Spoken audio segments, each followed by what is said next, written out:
As Kevin was talking about, US gas prices have soared. They're now averaging $4.48 a gallon, which is quite, I mean, for Americans, that's extraordinarily high. And of course, in other parts of the world, then it's much higher indeed. In Mexico, it was closer to $5.15 when you do the conversion. In Chile, drivers are paying $6.06 after converting. And in Brazil, the average right now is the equivalent to $5.11. Again, once you've done the necessary conversion. The impact around the world, as you and I have talked about on so many occasions, depends on where you are in a variety of ways. So Germany says exports will flatline because of the disruption. It was originally projecting slight growth. Brazil's central bank is now saying inflation may already be higher, expecting higher prices. And on the flip side, China's green energy sector, a real boost. Solar, battery and electric vehicles with record highs. Now, keep in mind, none of those countries are directly involved in the conflict. With me, the former IMF chief economist, Gita Gopinath, is with me. Gita, it is good to see you up in Cambridge. Now, the one thing that's not, or that I'm trying to understand through all of this, is how economies are adjusting. And as they adjust, what's the downside? What are, if you like, the collateral effects? What are we seeing?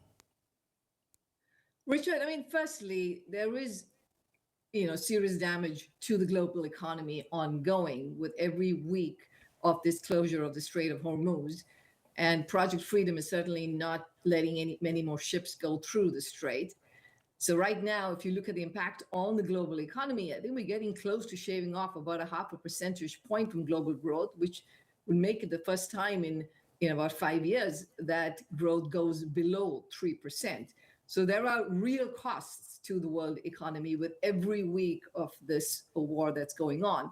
Now, yes, different parts of the world are handling it differently. If you're an exporter like the US, you suffer the inflation, but otherwise it's less of a hit to your output. But on the other hand, for many other countries, what they're relying on are the reserves that they have of oil and gas, including Europe and including in China. But there's a bit of a race here right now between, on the one hand, the destruction of supply, which is what we're seeing on a daily basis, with the destruction of demand that's coming about with higher prices. So on the one hand, I mean, for many countries, though, it's just going to feel groggy and sluggish and sad, in a sense. The US isn't going to go into recession. Growth isn't going to go much below whatever. Europe may go a bit low, but again, it's just going to be slow growth. I'm thinking of those countries, developing nations, some parts of emerging markets, where the effect will be much greater and possibly recessionary in the extreme. Yeah. So firstly, I do want us to keep in mind that this war is not over, and we could very well be in a situation where we could have much bigger price spikes, and that pushes Europe into a recession. I think many things are still possible.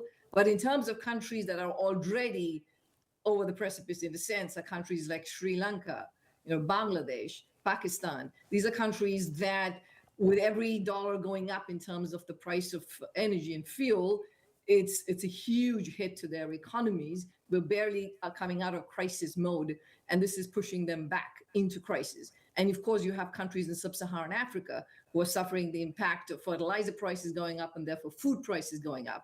So the World Food Organization basically put out a number that said that if this keeps going on the way it is, we could have another 45 million people entering food insecurity. So yes, so I think this is real and much more painful for countries, people who live in developing countries, especially those importing fuel and fertilizers and food.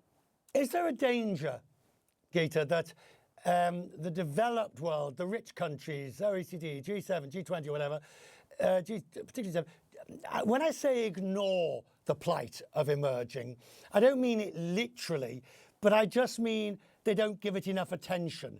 It all just gets swept along because we're more concerned in the West with whatever we might be concerned with. And we're forgetting just how bad it's getting in these other countries.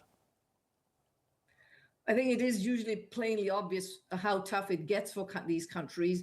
But, the developed world seems to have taken a turn away from helping many of these countries. We've seen a drying up of foreign aid, US being the latest entrant to that, but many other countries also have stopped giving aid to these parts of the world. So it's getting harder for them to get along when they keep getting hit by these shocks that they didn't create, that's just coming at them from outside. Monetary policy, just about impossible. Damned if you do, damned if you don't. It's very difficult now as to whether or not you sit on your hands and look through the inflationary bubble that's building up, or you deal with it. What would you do? I would say that central banks are coming closer to the end of time when they could say, well, we are just going to keep waiting and watching to see how transitory this could be, because already inflation expectations have started drifting up in developed countries for the next 12 months. In the next 2 years, they've started drifting up. And so you do have to worry about it. So while, a couple of weeks ago, you could say, well, we still have time, we can wait and see. I think we're really nearing the end where it's going to become more difficult, which is why it's so important for this whole conflict to come to an end. If it came to an end tomorrow, we would still be feeling the effects in 6 months' time. Is that right? That is clearly correct. Yes, absolutely. Yes. And how long is this tail? And how, to sort of pull the analogy further than it should, how much will it wag? Right. So right now, based on inflation expectations in advanced economies, they've all drifted up by around 0.4 percentage, 0.5 percentage points into 2027.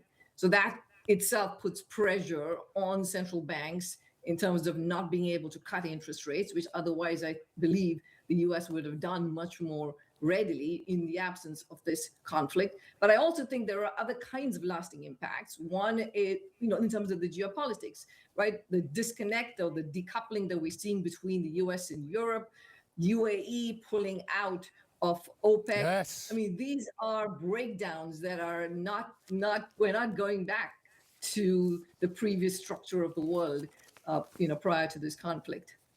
I'm grateful. Gita, it is always good to see you. Thank you so much. Gita joining me from Massachusetts. Thank you.